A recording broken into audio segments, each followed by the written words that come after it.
اب میں افغانستان صوبہ ہلمند لشکرگاہ میں ہوں، جہاں کئی دنوں سے افغان فورسز اور طالبان کے درمیان جھگڑا ہے۔ یہ جھگڑا اتنا شدید ہو چکا ہے کہ لوگ اپنے گھر سے بے گھر ہو گیا۔ طالبان شہر کے اندر آ چکا، ایک اوضاع اور دو اوضاع میں جھگڑا جاری ہے۔ ایک اوضاع میں جو jail, airport, governor house, governor office, اس کے آس پاس جھگڑا ہے، اور شدید جھگڑا گورنر کے گھر کے نزدیک تورتھانگ اور جیل کے آس پاس کھلے کونے میں جھگڑا جاری ہے۔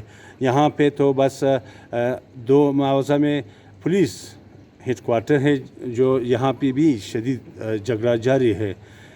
کئی جھگڑا بہت تیزی سے چل رہا ہے، لیکن کئی تیزی سے نہیں ہے۔ جب تیزی جھگڑا ہو جاتا ہے تو جہاز آتا ہے، یہاں پہ بمباری کرتا ہے۔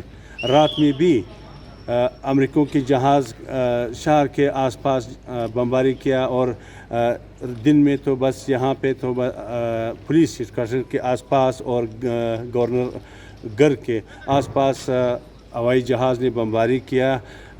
جب بمباری شروع ہو جاتا ہے تو جھگڑا رک جاتا ہے، لیکن جب بمباری نہیں ہوتا ہے تو بس جھگڑا شدید ہوتا ہے۔ ابھی جو میں رپورٹ درج کرتا ہوں تو پھر بھی جھگڑا جاری ہوا، لیکن بمبار نہیں ہے۔ یہاں پہ لوگ ڈر سے صبح چھوڑ کر دوسری صوبے پہ جاتا ہے۔ 2 دن پہلے ہلمند آرمی چیف جنرل سمیع سادات لوگوں سے معافی کیا اور کہا تھا کہ آپ شہر چھوڑ کر کئی امن جگہ پہ جاؤ، جب میں طالبان شہر سے نکال دوں تو واپس آ جاؤ۔ لیکن یہاں کے لوگ بہت ہے، بسیں دوسری صوبوں سے خالی آتا ہے اور پھر یہاں سے چلے جاتا ہے، لیکن پھر بھی یہاں کے لوگ جمع ہوا ہے۔ عام لوگ یہاں پہ بہت پریشان ہے۔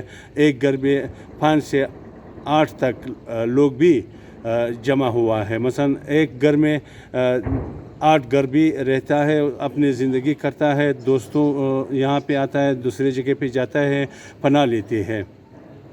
اس جھگڑے میں کئی دنوں سے 100 سے زیادہ لوگ، عام لوگ مرا چکا اور زخمی ہوا ہے۔ ہلمند 14 ضلع ہے، لیکن اس میں 9 ضلع طالبان کے پاس ہے اور 5 ضلع جو ہے افغان حکومت کے پاس ہے۔